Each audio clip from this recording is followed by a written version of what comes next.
Online के इस platform पर आप सभी हिंदी प्रेमियों का हृदय से स्वागत। मैं एमपी सर। आज हम सब लोग इस वीडियो में संज्ञा के बारे में अध्ययन करेंगे। यह संज्ञा कक्षा 6 से लेकर 12 तक के विद्यार्थियों के लिए काफ़ी महत्वपूर्ण है। इसके अलावा यह संज्ञा प्रतियोगी छात्रों के लिए भी काफ़ी महत्वपूर्ण है, जिसमें एसआई का पेपर देना हो, आरओ का पेपर हो, टीजीटी पीजीटी का पेपर हो, कोई भी प्रतियोगी परीक्षा हो, उस परीक्षा में इस संज्ञा से प्रश्न अवश्य ही आते हैं। तो हम लोग आज इस वीडियो में संज्ञा की अर्थ, परिभाषा और उसके भेद पर चर्चा करेंगे। तो आइए सबसे पहले हम लोग देखते हैं संज्ञा का अर्थ क्या है। तो संज्ञा का जो अर्थ है वह है नाम। आपसे पूछा जाएगा कि संज्ञा का क्या अर्थ होता है, तो हमें बताना है संज्ञा का अर्थ होता है नाम। और संज्ञा एक विकारी शब्द है। संज्ञा विकारी शब्द है।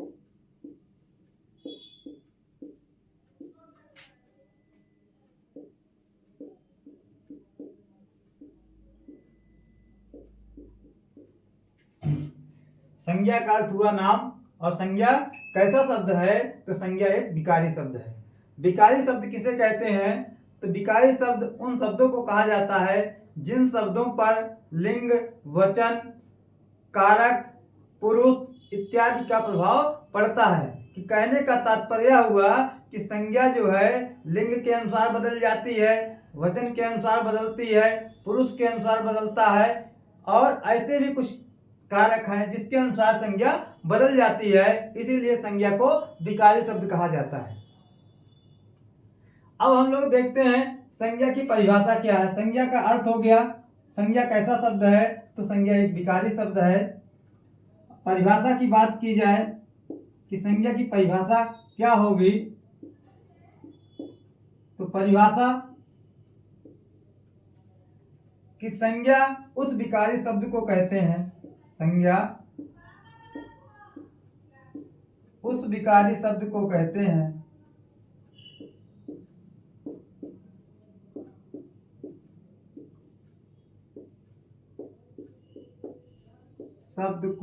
हैं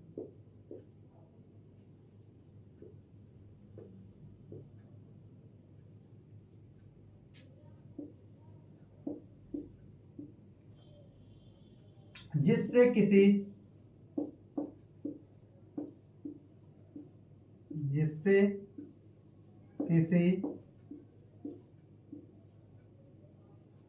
विशेष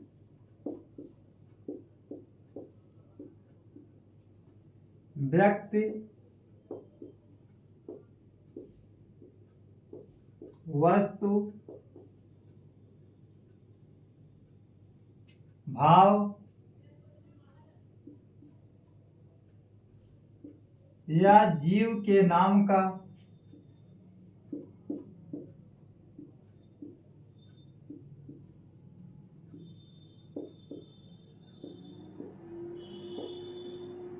बोध होता है।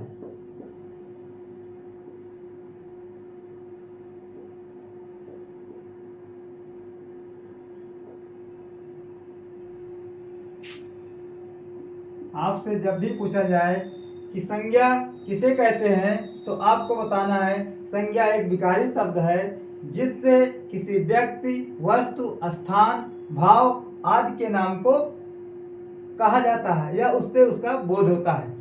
जैसे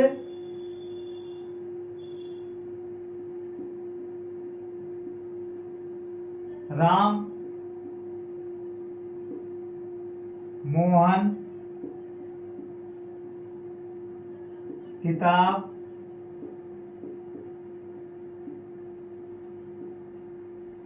बाजार आदि।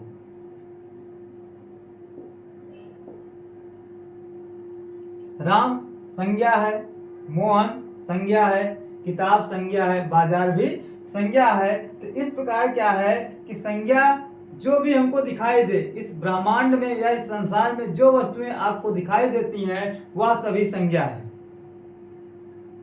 आगे हम लोग देखेंगे कि जो संज्ञा का भेद, कितने प्रकार की संज्ञा होती है। तो आपको बताना है कि संज्ञा कितने प्रकार की होती है। तो संज्ञा देखते हैं मुख्य रूप से, एक होता है व्युत्पत्ति के आधार पर संज्ञा के प्रकार, और एक होता है अर्थ के आधार पर।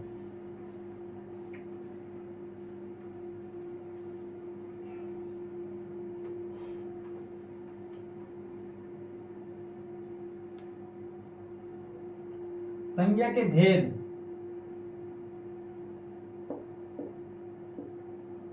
तो भेद अगर हम देखें तो संज्ञा के जो है यहाँ पर दो प्रकार से संज्ञा को बांट दिया गया। इसमें पहला है व्युत्पत्ति के आधार पर व्युत्पत्ति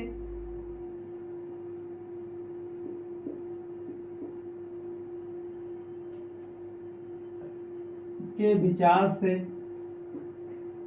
व्युत्पत्ति के विचार से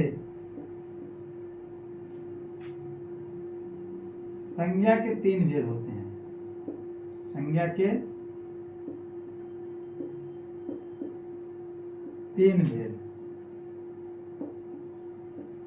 और दूसरा जो है वह अर्थ के आधार पर संज्ञा के 5 भेद होते हैं। अर्थ के आधार पर, जब अर्थ के आधार पर संज्ञा कितनी होती है तो आपको 5 बताना है, और व्युत्पत्ति के विचार से संज्ञा कितना बताना है, आपको वहाँ 3 बताना है। कि 3 प्रकार की संज्ञा व्युत्पत्ति के आधार पर होती है और 5 प्रकार की संज्ञा अर्थ के आधार पर होती है। व्युत्पत्ति के आधार पर जो संज्ञा होती है उसमें जो पहली संज्ञा है जिसका नाम है व्यक्तिवाचक संज्ञा। व्यक्तिवाचक संज्ञा। दूसरा है जातिवाचक संज्ञा।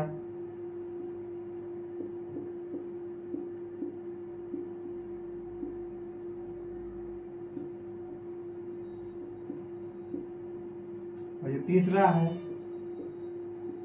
उसका नाम है भाववाचक संज्ञा।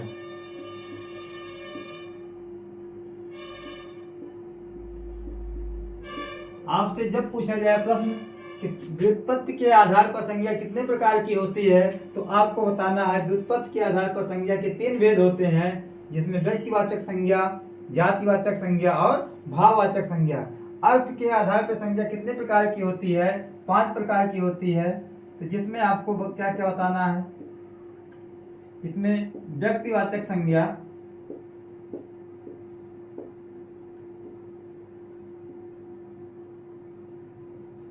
दूसरा जातिवाचक संज्ञा,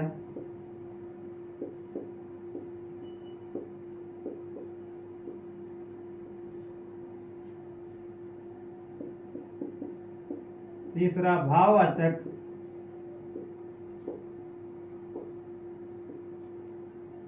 चौथा समूहवाचक,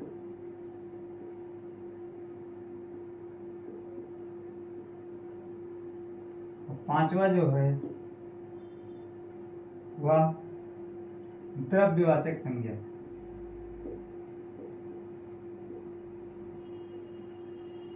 तो अर्थ के आधार पर संज्ञा के कितने भेद, तो हम बताएंगे संज्ञा के 5 भेद होते हैं, जिसमें व्यक्तिवाचक, जातिवाचक, भाववाचक, समूहवाचक और द्रव्यवाचक संज्ञा। तो यह संज्ञा के भेद और प्रकार हैं। आगे हम लोग कुछ उदाहरण के माध्यम से समझते हैं कि कौन से शब्द किस संज्ञा में आते हैं।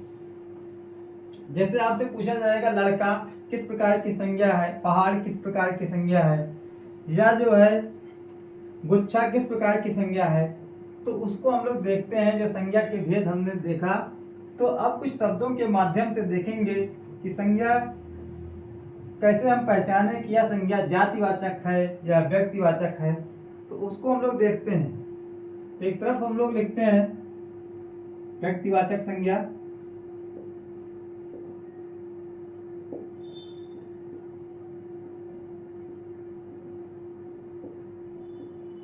व्यक्तिवाचक,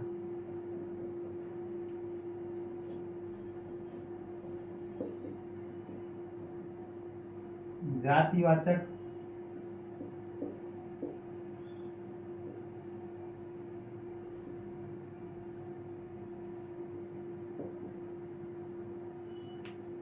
तीसरा भाववाचक।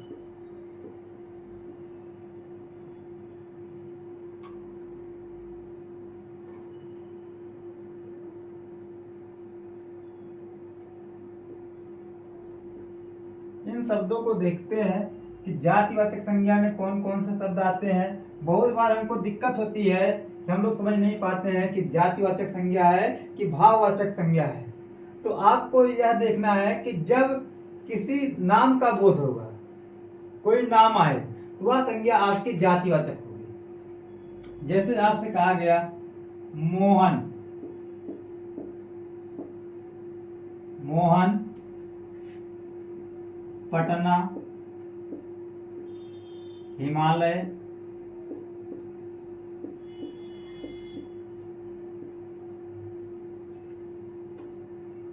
बक्सर, गंगा। अब मोहन क्या है? एक लड़का है। तो आपसे पूछा जाएगा लड़का कैसी संज्ञा है? लड़का जो है वह जातिवाचक संज्ञा होगा और मोहन कहने से वह व्यक्तिवाचक संज्ञा है। पटना, अब यह एक शहर का नाम है।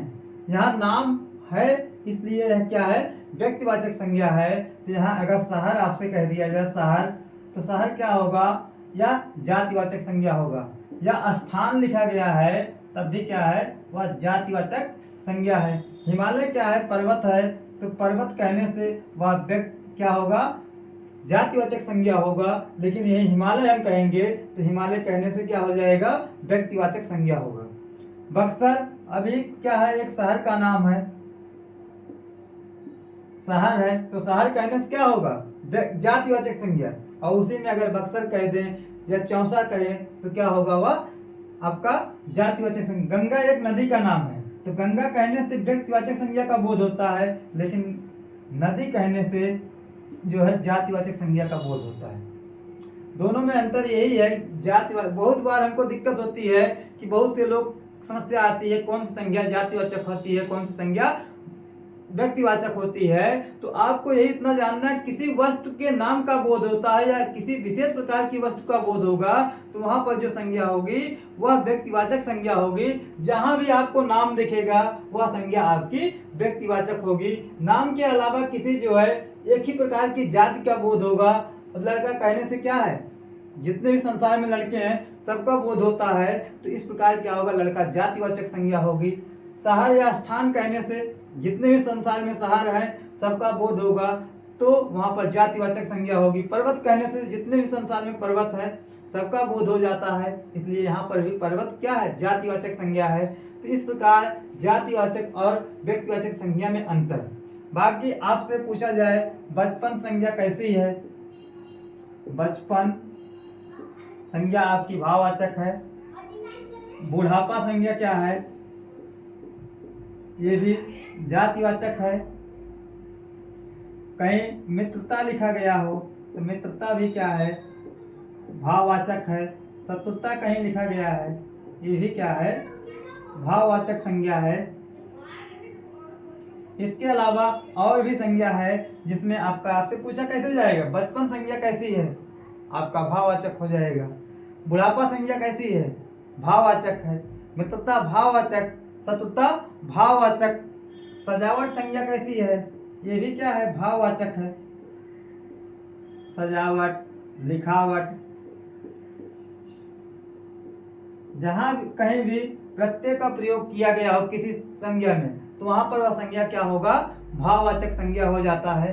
तो यह आप लोगों ने देखा संज्ञा के जो 3 भेद थे मुख्य रूप से, तो उसमें से आपने देखा कि अंतर क्या होता है, कैसे हम शब्दों को जानेंगे, खां या संज्ञा जातिवाचक है या भाववाचक संज्ञा कैसे है। तो आप देखते हैं जहां पर प्रत्यय, किसी शब्द के अंत में प्रत्यय अगर लगा है तो वहां पर संज्ञा क्या होगा, वह भाववाचक संज्ञा के अंतर्गत आएगा। जैसे क्या है, बचपन संज्ञा भाववाचक है, बुढ़ापा भाववाचक है। अब सजावट क्या है, भाववाचक, लिखावट भाववाचक। तो सब में प्रत्यय का प्रयोग किया गया है, इससे हम पहचान कर लेंगे कि यह भाववाचक संज्ञा है।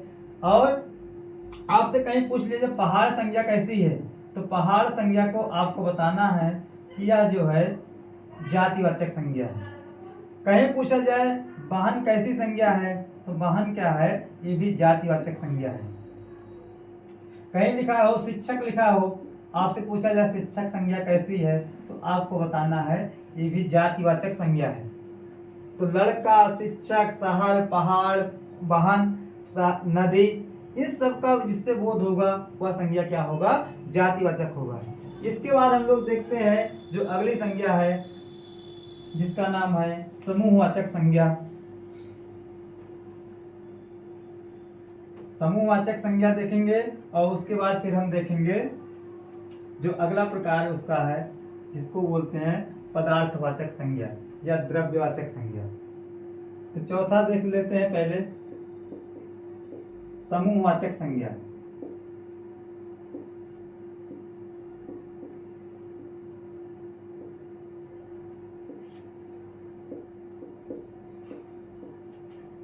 अब जो समूहवाचक संज्ञा है इसमें कौन कौन सा शब्द आते हैं, जैसे आपसे पूछा जाए गुच्छा, गुच्छा किस प्रकार की संज्ञा है, समूहवाचक है। आपसे पूछा जाए भीड़ संज्ञा कैसी है, तो ये भी क्या है, समूहवाचक है। मेला कहीं लिखा गया हो, मेला संज्ञा कैसी है, भीड़ जो है समूहवाचक है। सेना पूछा जाएगा, सेना संज्ञा कैसी है, समूहवाचक। परिवार समूहवाचक। आपसे ऐसे ही पूछा जाए गुच्छा बताइए संज्ञा कैसी है, तो आपको बताना है यह समूहवाचक संज्ञा है। कहीं लिखा हो गया हो घौंत, घौंत लिख दिया गया हो, पूछा गया हो कैसी संज्ञा है, तो समूहवाचक संज्ञा है। इसके बाद जो अगली संज्ञा है उसमें देखिए क्या क्या शब्द आते हैं, द्रव्यवाचक संज्ञा। द्रव्यवाचक संज्ञा। अब द्रव्यवाचक संज्ञा में क्या क्या शब्द आते हैं उसको हमको देखना है।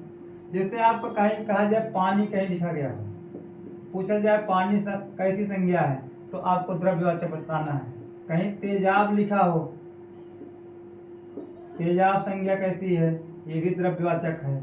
कहीं लिखा हो तेल, तेल संज्ञा कैसी है, द्रव्यवाचक।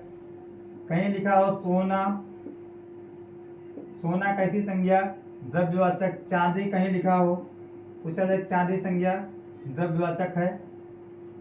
कहीं लकड़ी लिखा हो, लकड़ी। कहीं इत्र लिखा गया हो।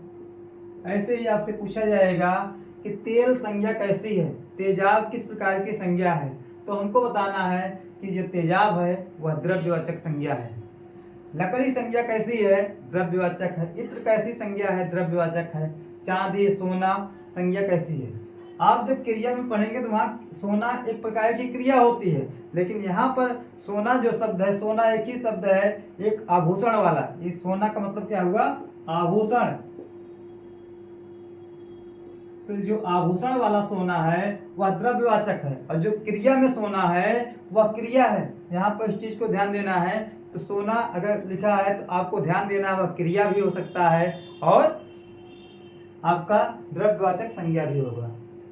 आगे हम फिर देखेंगे कि जो ये संज्ञा है कि जैसे व्यक्तिवाचक संज्ञा किसे कहते हैं, समूहवाचक संज्ञा किसे कहते हैं, इस पर हम लोग पहले ध्यान देते हैं। पहले इसकी परिभाषा को देखते हैं कि कौन सी संज्ञा किसमें आएगी या उसकी परिभाषा क्या होती है। कभी कभी परिभाषा से भी प्रश्न पूछे जाते हैं, तो परिभाषा से प्रश्न आप लोग गलत करते हैं, इसलिए परिभाषा भी यहाँ पर याद करना जरूरी है। तो सबसे पहले हम देखेंगे कि जो आपका पहली संज्ञा है, व्यक्तिवाचक संज्ञा किसे कहते हैं।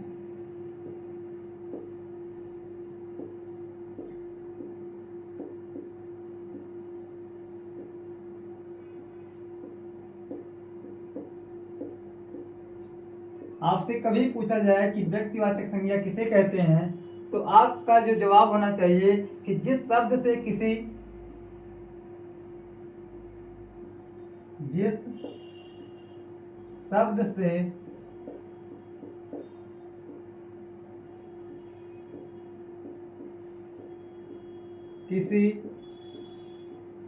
विशेष प्रकार की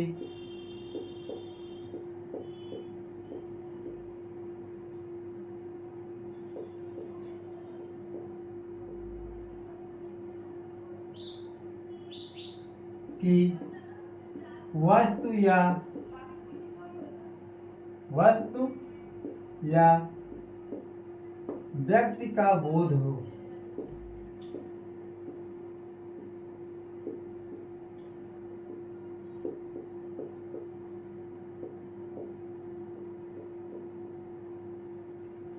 कि जिस शब्द से किसी विशेष प्रकार की वस्तु या व्यक्ति का बोध होता है उसे हम व्यक्तिवाचक संज्ञा कहते हैं।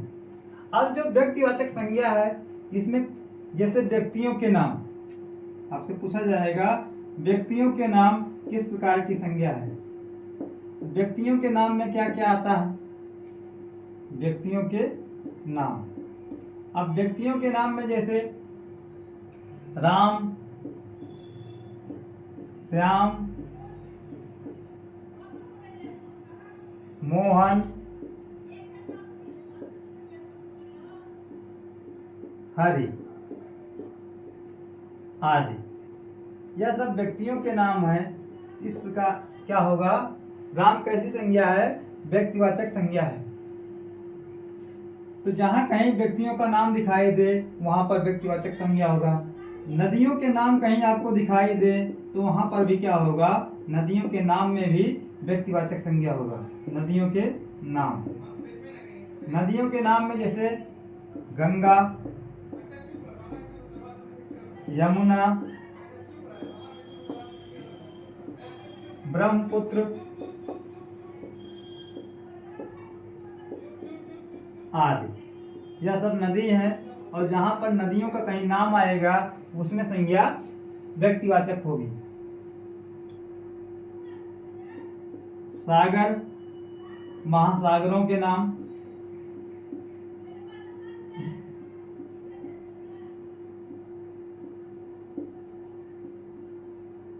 कहीं सागर का नाम हो या महासागर का नाम होगा तो वहां पर भी क्या होगा? आपका व्यक्तिवाचक संज्ञा होगा। जैसे आपसे कहा गया हिंद महासागर,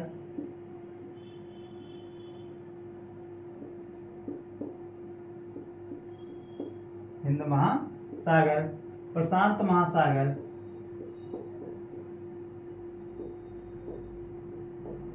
तो हिंद महासागर कहने से, प्रशांत महासागर कहने से आपका क्या होगा? व्यक्तिवाचक संज्ञा होगा। कहीं दिशाओं के नाम है तो अभी क्या होगा? दिशाओं के नाम, दिशाओं के नाम। अब जो दिशाओं के नाम है वो भी क्या होता है? व्यक्तिवाचक संज्ञा होती है।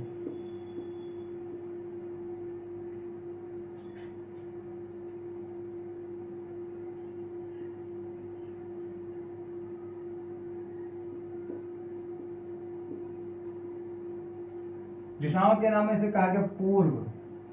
आपसे पूछा जाएगा पूरब, पूरब में संज्ञा कौन सी होगी? तो पूर्व, उत्तर, दक्षिण आदि, यह सब संज्ञा कैसी है? सब व्यक्तिवाचक संज्ञा है।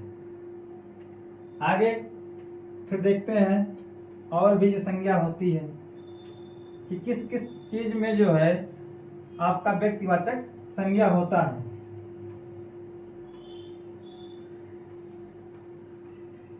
कहीं लिखा गया हो देशों के नाम,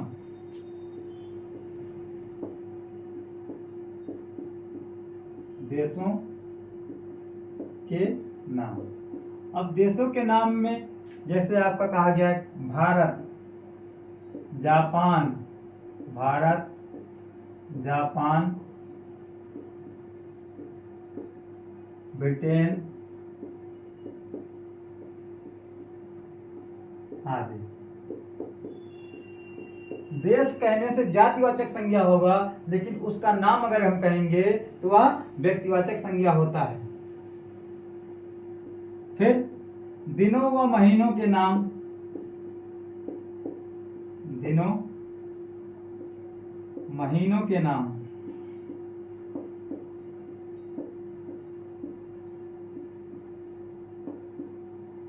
अब दिनों के नाम में जैसे आपका कह दिया गया सोमवार, सोमवार संज्ञा कैसी है? सोमवार, मंगलवार, आपसे कहा गया सितंबर, ये सब संज्ञा कैसी है? यहाँ दिनों और महीनों के नाम, सोमवार दिनों का नाम है, मंगलवार दिन का नाम है, सितंबर महीनों का नाम है, इसलिए यहाँ पर संज्ञा व्यक्तिवाचक होगी। पर्वतों के नाम कहीं लिखे गए हों, वहां पर भी संज्ञा व्यक्तिवाचक होगी। पर्वतों के नाम, पर्वतों के नाम में जैसे आपसे कहा गया हिमालय, हिमालय पर्वत है तो हिमालय में संज्ञा होगा व्यक्तिवाचक। कहीं लिखा हुआ विंध्याचल, विंध्याचल भी क्या है?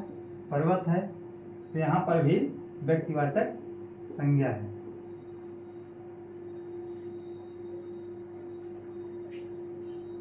समाचार पत्रों के नाम,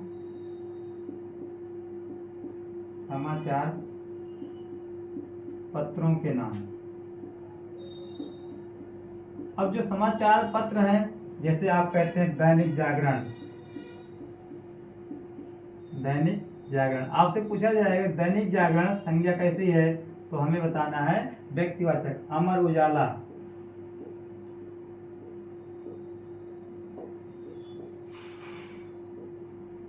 यह आपका व्यक्तिवाचक संज्ञा है। और कहीं आपका लिखा हो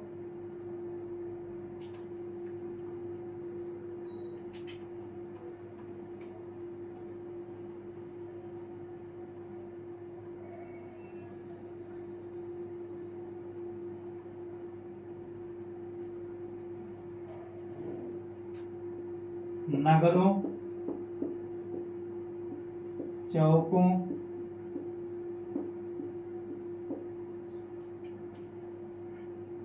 और सड़कों के नाम,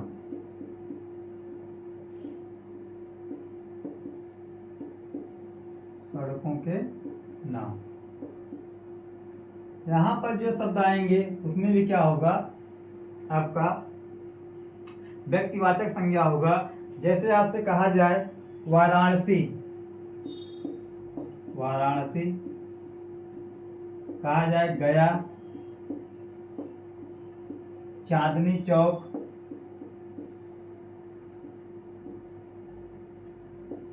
तो यहाँ पर क्या है? नगर और शहर या सड़क का नाम है, इसलिए क्या है? व्यक्तिवाचक संज्ञा है। जो राष्ट्रीय जातियां होती हैं, राष्ट्रीय जातियों के नाम भी क्या होते हैं? वह आपका व्यक्तिवाचक संज्ञा होता है। राष्ट्रीय जातियों के नाम,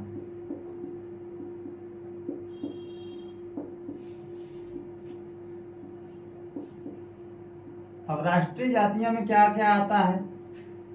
जैसे आपसे कहा गया भारतीय, भारतीय संज्ञा कैसी है? तो भारतीय संज्ञा आपकी जातिवाचक नहीं है, यह व्यक्तिवाचक संज्ञा है। भारतीय कहने से संज्ञा कैसी होगी? यह व्यक्तिवाचक संज्ञा होगी। नहीं तो बहुत लोग कहेंगे नहीं भारतीय जातिवाचक संज्ञा है, तो भारतीय जातिवाचक संज्ञा नहीं है, यह व्यक्तिवाचक संज्ञा है। कहीं कहा गया अमेरिकी, तो अमेरिकी भी क्या है? एक राष्ट्रीय जाति है, इसलिए यहाँ पर क्या है? यह व्यक्तिवाचक संज्ञा है। आगे कहीं लिखा हो ऐतिहासिक युद्धों के नाम, कोई ऐतिहासिक युद्ध हो, जैसे पानीपत का युद्ध, बक्सर का युद्ध, चौसा का युद्ध, यह सब क्या है? ऐतिहासिक युद्ध है, इसलिए यहाँ पर आपका जो है वो भी क्या होगा? ऐतिहासिक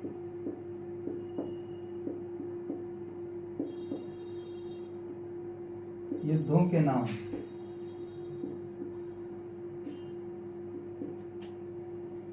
जब ऐतिहासिक युद्ध के नाम की बात की जाएगी तो वहां पर जो संज्ञा होगी वह आपका व्यक्तिवाचक होगा, जैसे पानीपत का युद्ध, पानीपत का युद्ध, बक्सर का युद्ध,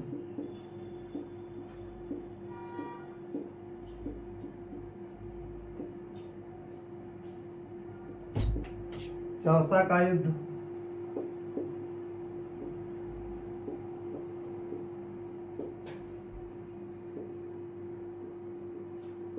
तो जहां कहीं भी आपको ऐतिहासिक युद्ध का नाम दिखाई दे वहां पर भी क्या होगा, आपका व्यक्तिवाचक संज्ञा होगा। कहीं आपको त्योहारों के नाम दिखाई दे, त्योहारों के नाम,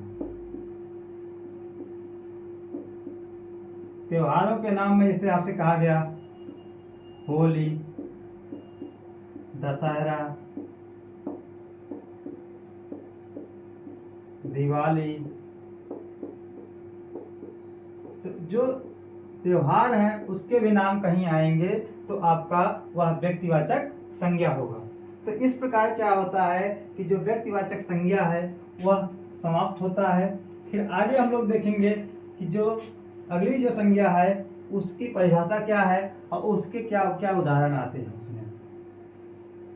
तो अगली जो संज्ञा है उसका नाम है जातिवाचक संज्ञा। संज्ञा का जो दूसरा भेद है उसका नाम है जातिवाचक संज्ञा।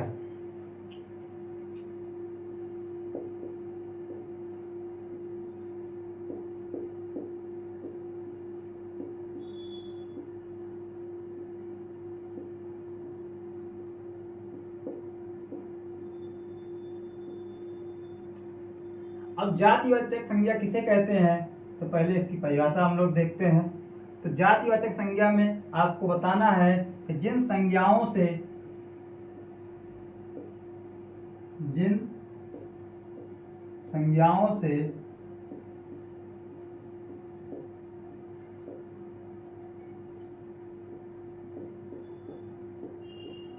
एक ही प्रकार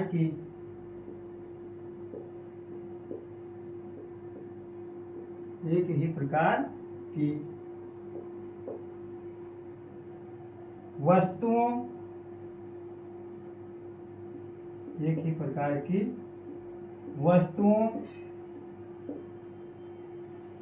या व्यक्तियों का बोध होता है।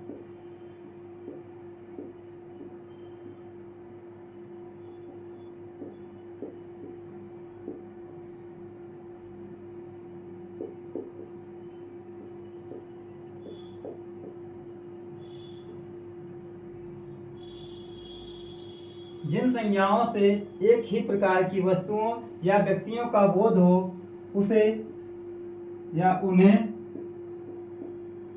जातिवाचक संज्ञा कहते हैं।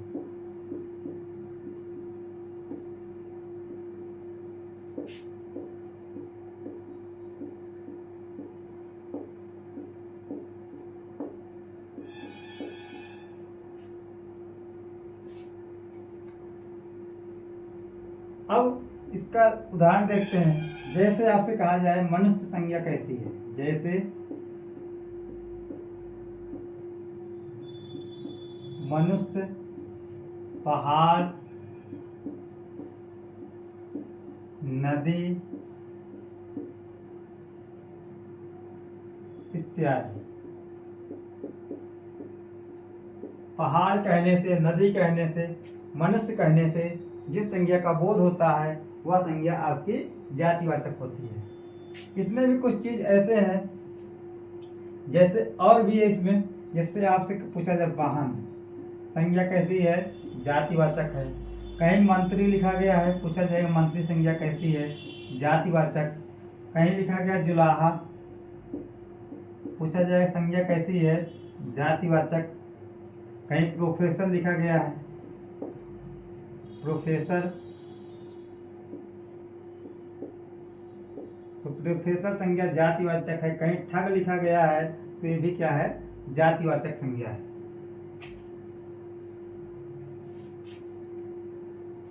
कहीं लिखा गया हो घोड़ा, लिखा गया हो घोड़ा, कहीं गाय,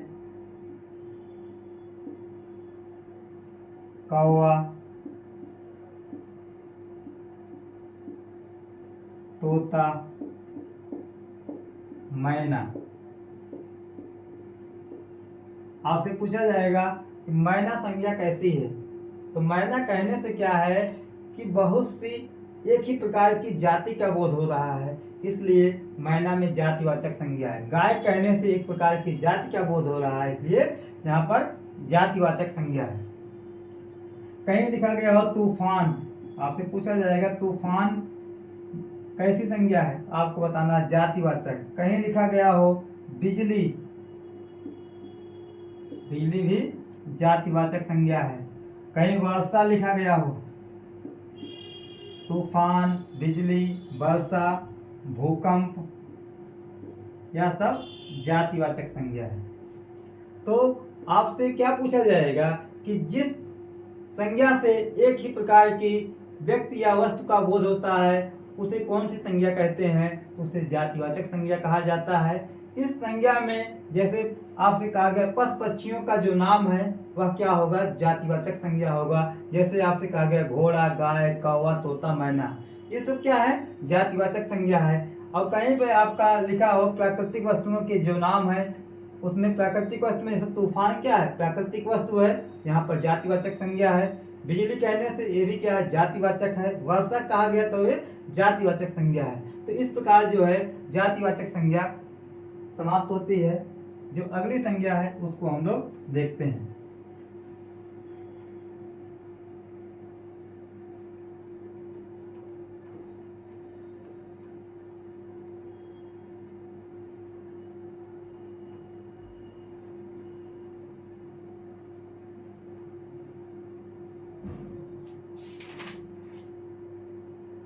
तीसरी संज्ञा है समूहवाचक संज्ञा।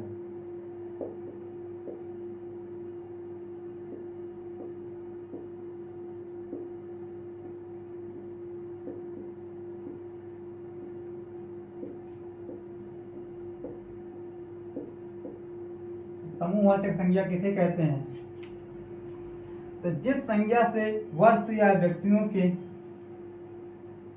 जिस संज्ञा से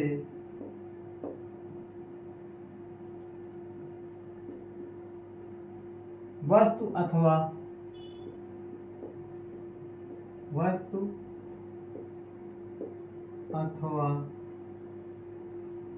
व्यक्तियों के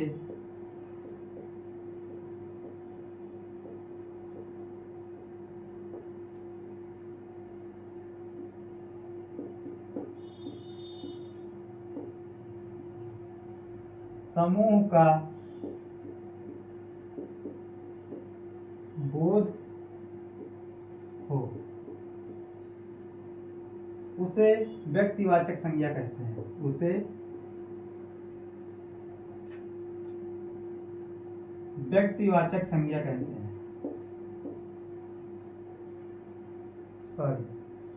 जिस संज्ञा से वस्तु अथवा व्यक्तियों के समूह का बोध हो उसे समूहवाचक संज्ञा कहते हैं।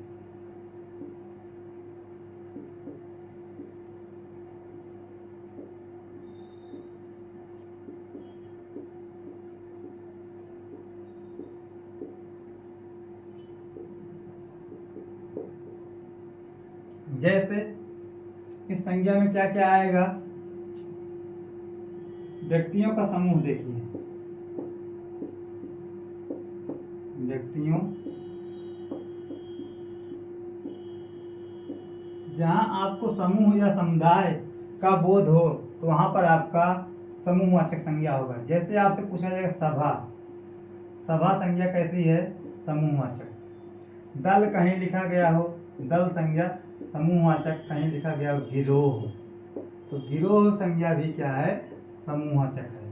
तो व्यक्तियों का कहीं समूह होगा तो वहाँ समूहवाचक होगा, और कहीं वस्तुओं का समूह हो तो वहाँ पर भी क्या होगा, समूहवाचक संज्ञा होगी, वस्तुओं का समूह।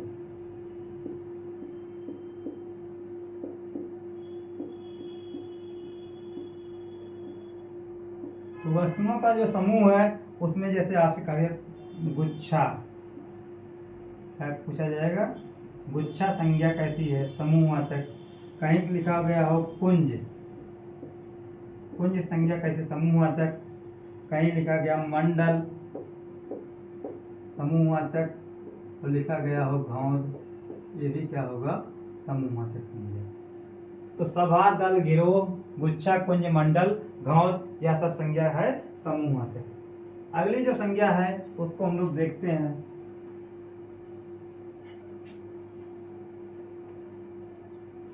जिसका नाम है द्रव्यवाचक संज्ञा। आपसे पूछा जाएगा द्रव्यवाचक संज्ञा किसे कहते हैं? तो द्रव्यवाचक संज्ञा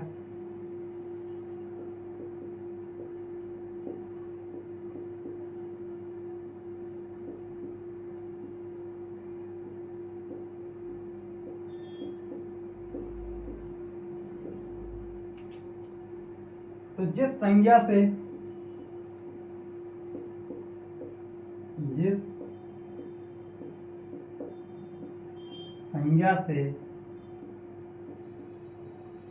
नाप तौल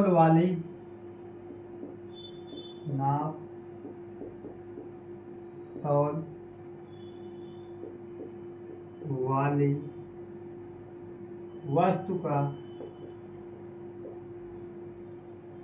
बोध हो,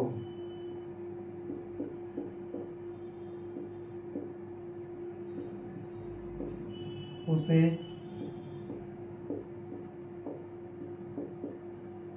द्रव्यवाचक संज्ञा कहते हैं। उसे द्रव्यवाचक संज्ञा कहते हैं। जैसे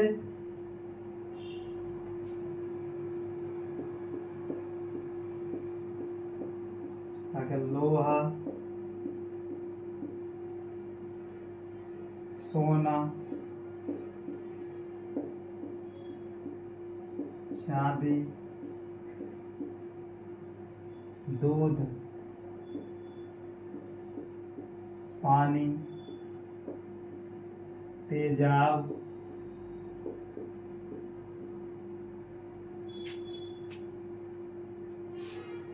इत्र,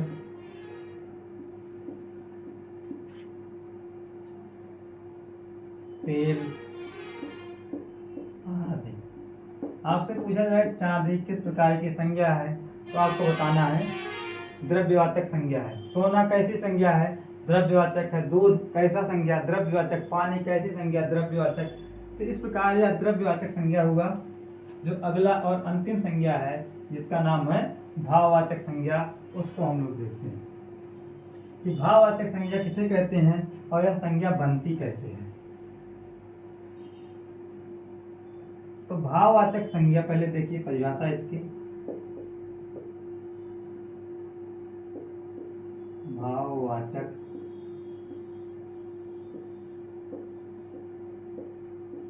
संज्ञा, भाववाचक संज्ञा में जिस संज्ञा से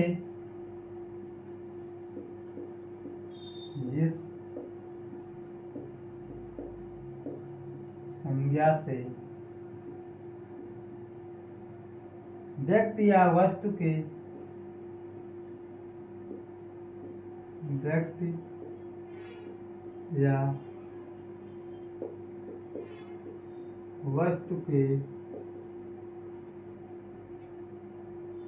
गुण,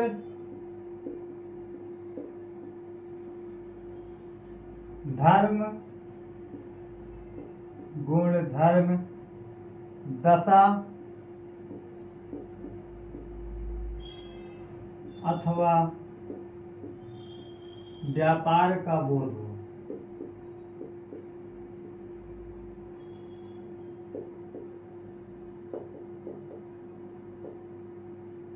जिस संज्ञा से व्यक्ति या वस्तु के गुण, धर्म, दशा अथवा व्यापार का बोध हो, उसे भाववाचक संज्ञा कहते हैं।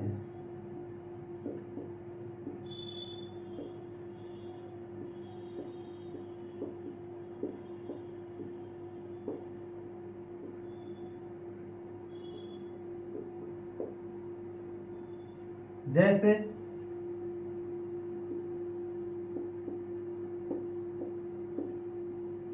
आपसे कहा गया लंबाई। लंबाई कैसी संज्ञा है? तो भाववाचक। कहीं लिखा गया हो बुढ़ापा, बुढ़ापा पूछा जाए कैसी संज्ञा है? भाववाचक। कहीं लिखा हो नम्रता, भाववाचक संज्ञा। मिठास कहीं लिखा हो, मिठास भाववाचक। समझ लिखा हो तो भाववाचक। तो इस प्रकार जो है लंबाई, बुढ़ापा, नम्रता और समझ इत्यादि क्या है? सब भाववाचक संज्ञा है। आगे देखेंगे जो भाववाचक संज्ञा है इसका निर्माण कैसे होता है। भाववाचक संज्ञा का निर्माण कैसे बनती है भाववाचक संज्ञा? तो भाववाचक संज्ञा का निर्माण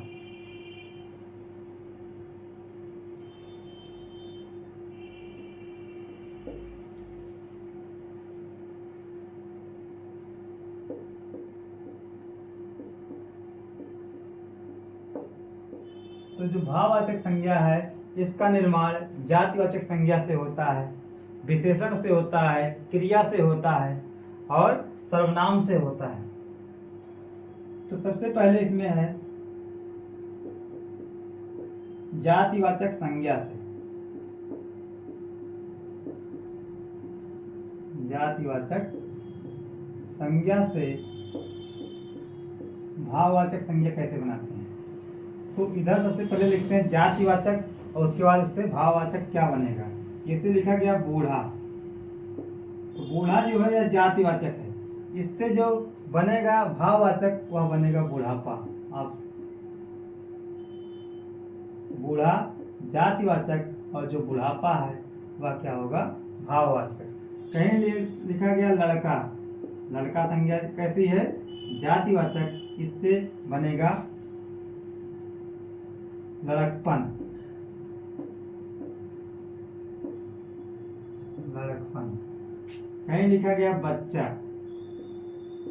बच्चा से जो भाववाचक बनेगा वह बनेगा बचपन। तो पहला हुआ कि जातिवाचक से भाववाचक संज्ञा बनता है। दूसरा है क्रिया से। क्रिया से कैसे बनेगा? क्रिया से भाववाचक संज्ञा। जैसे क्रिया क्या है? लिखना। क्रिया क्या है? लिखना। लिखना से क्या बनेगा? लिखावट। सजाना क्रिया है, सजाना से क्या बनेगा? सजावट।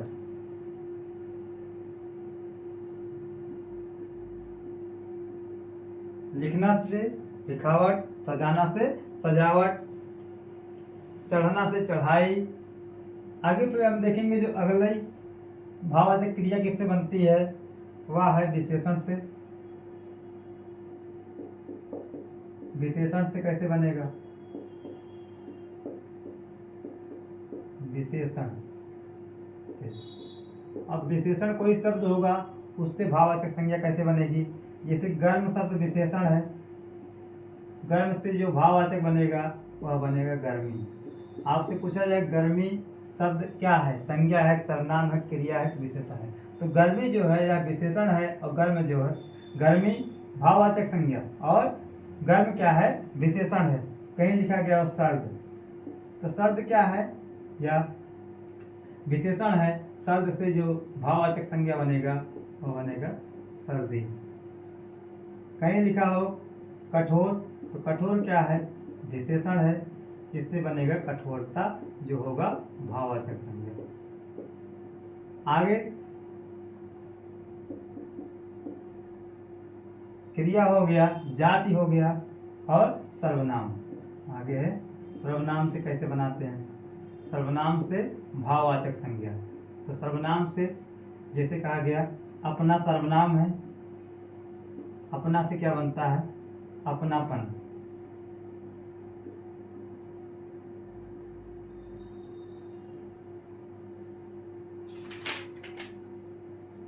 अपनापन या कहते हैं अपनाओ।